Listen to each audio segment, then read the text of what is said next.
Poltres sa aking nasabi kanina, Danaya. Ngunit bakit pa napakatigas ng iyong ulo? Sapagkat ina din ako, Perena. At nakatitiyak ako na masigit pa ang iyong gagawin sakaling si Flamara o si Mira ang makulong naman sa brilyante ni Gargan. Tunay bang ang Eve Trinitera ay nasa loob ng brilyante? Hindi ba't nasaksihan natin lahat ito na ipakita ni Gargan? Mahusay man lang si Gargan. At nasaksihan nating lahat yon dahil minsan niya na rin tayong pinaglaruan. Ngunit ito'y winika na rin sa atin ni Cassiopeia. Ngunit paano kung maging ang kanyang tinig ay gawa lamang rin ni Gargan?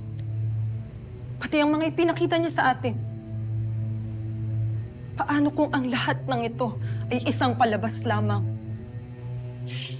Naniniwala akong nasa kanya ang Eve ng aking anak. Yun lamang magpapaliwanag kung bakit hanggang ngayon ay hindi pa sinusundo ng mga retre ang kanyang kaluluwa. Ngayon kung hindi kayo kumbinsido, ay hindi ko na kayo pipilitin. Hahanapin ko si Gargan saan man sulok ng mundong ito.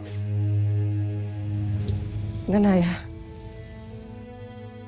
batid mo na malaki ang paghanga ko sa'yo. Sa talas ng pag-iisip at sa pakikipaglaban. Ngunit ngayon nakikiusap ako. Huwag kang magpadalos-dalos. At huwag kang susugod doon na mag-isa. Kung gayon ay muli kang magtiwala sa akin, amihan, hindi ako magpapadalos-dalos. Sapagkat meron akong binabalak upang malaman at mapatunayan na nasa itim na brilyante nga ang aking anak.